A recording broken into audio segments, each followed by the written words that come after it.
magandang gabi. So, bali share ko lang po ang new project namin dito sa Lumina Tansa Phase 3. Isang Angeli SF po na 54 square meter pa rin na pasalo po ito kay client. Bali, meron na po siyang kisame, tsaka one room, parang one room partition lang po siya eh. Ayan po siya.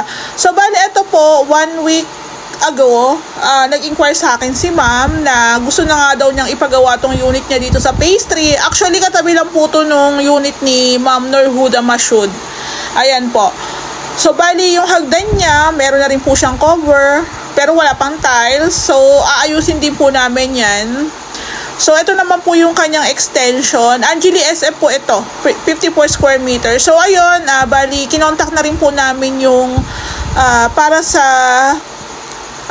po sa permits, sila Ma'am Mickey at saka kay Sir Rainiel Doco ng Phase 5 po. Sila po yung aming contact para po sa permits.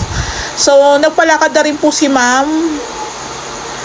So, nag-ocular visit po kami dito sa unit ni Ma'am. Ayan po. Halos katabi lang po ito ng ginagawa naming project. Ayan. So, nagpapasalamat po ako kasi sa amin po si Ma'am tumuloy. Actually, si Ma'am is taga Phase 2. Ayan po.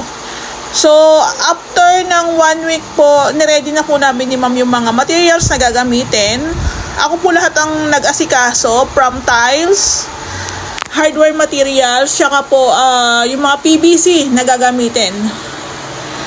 So, majority po ng tiles na gagamitin dito is halos sa buong unit na po. Except lang po yung para sa wall tiles sa kitchen, para po sa backsplash, sa countertop, tsaka po yung para sa garage. Yung po yung wala pa si Ma'am. Pero ito pong in-order namin materials is umabot na rin po siya ng 163,000. Ayan po. So, mas nakamura kami ni Ma'am kasi yung tiles po is may less po sila, parang naka-promo.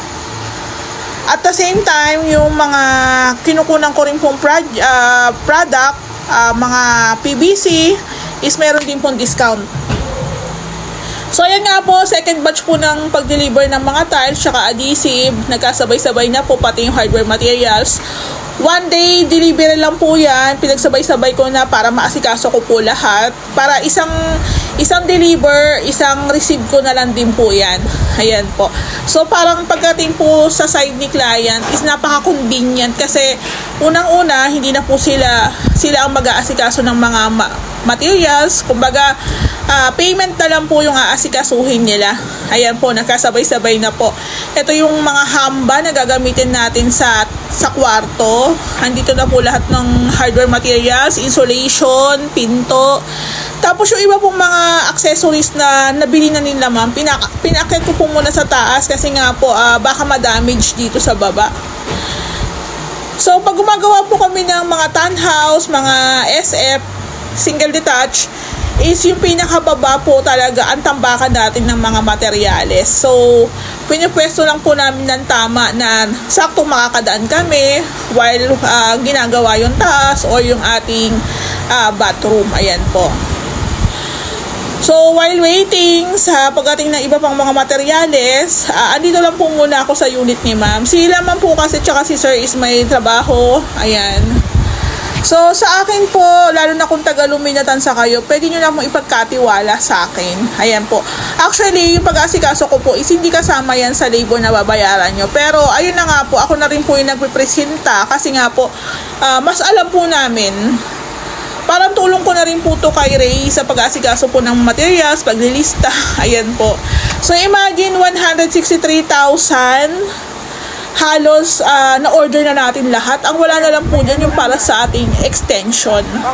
So, yung kay Ma'am nga po pala, may mga PVC ceiling panels. Ayan. Meron tayong spandrel.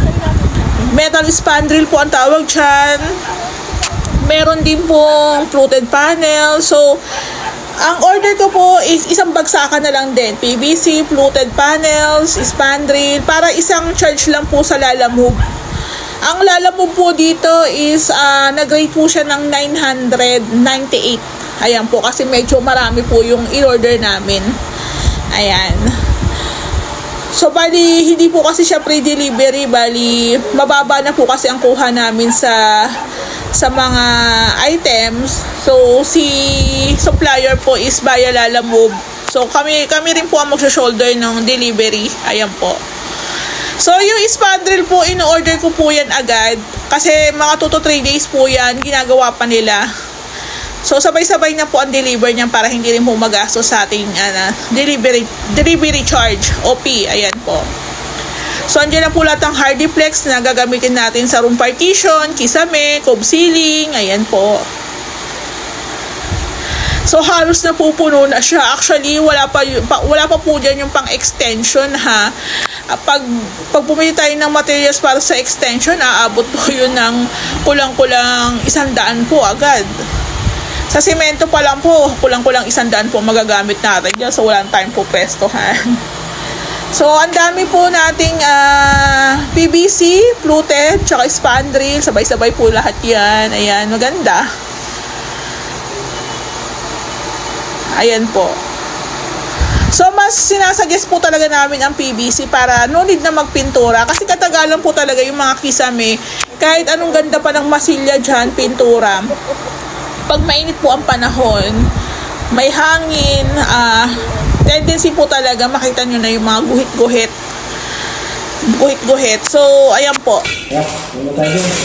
Bigyan na muna. Hello po, magandang hapon. Update po tayo. Isa rin po ito sa new project namin. Pinaalis ko muna sila para magmerienda. Kasi maingay. So, ito pong unit ni ma'am is, nasalo niya po ito na meron ng kisame tsaka partition. So, ito po is babaguhin namin kasi hindi po kami sure kung may insulation to.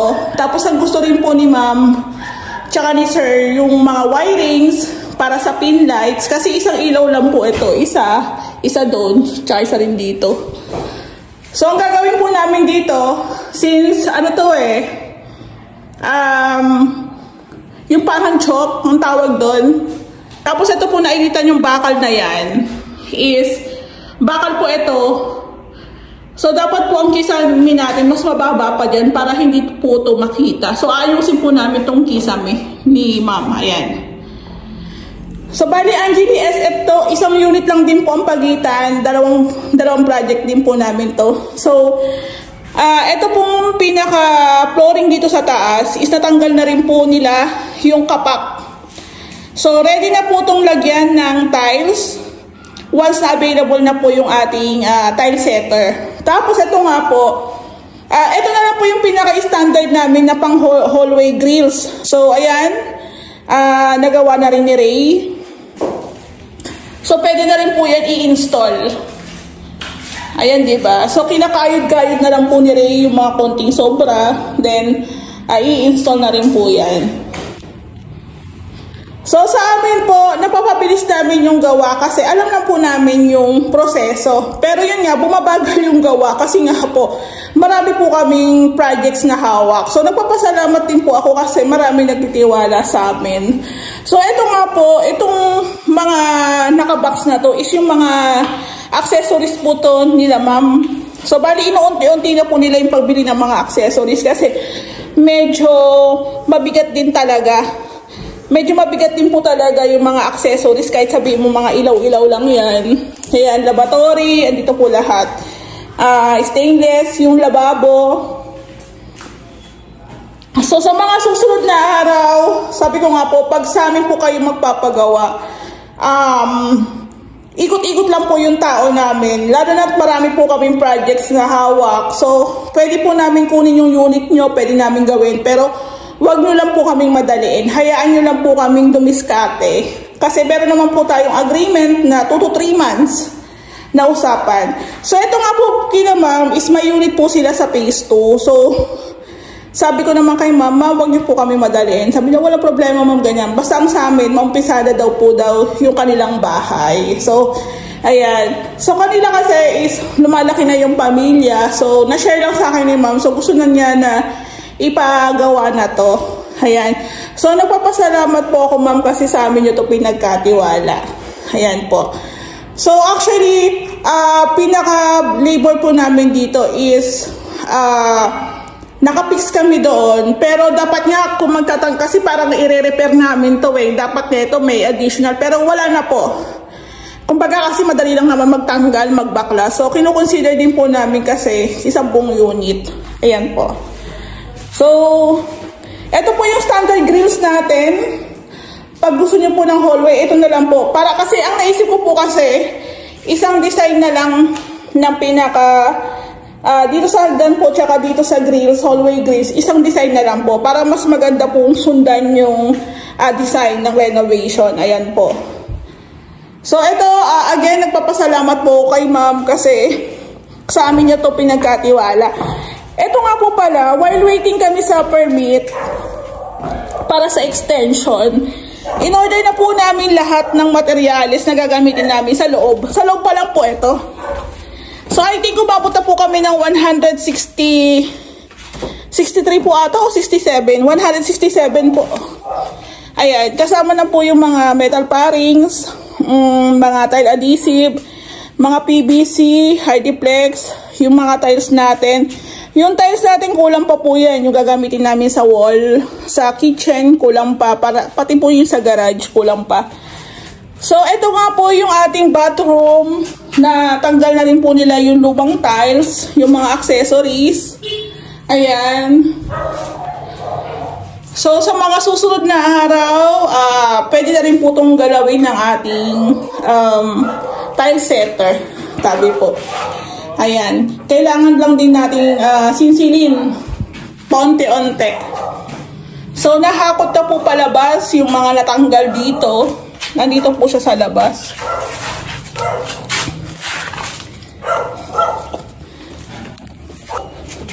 So, idea lang po. Unang bugso po ng materials dito is 163 po ata o 67. Ilalagay ko na lang po kung magkano. Ayan. So, ito po, maganda rin to kasi may mga PVC ceiling panels. Naka-spandrel din. May mga fluted panels tayong gagamitin. So, bali, ito po yung mga tinanggal naming kapak.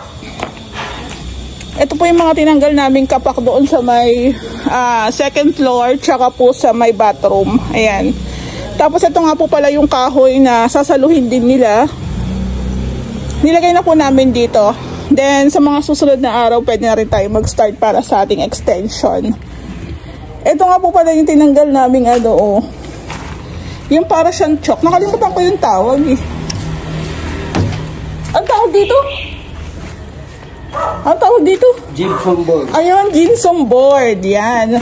So, hindi kasi kami gumagamit ng ganito. Once na nabasa kasi ito, Actually, maganda siyang absorbent ng init. Kaso, pag nabasa, hindi po siya maganda. Ayun, sabi nila Ray.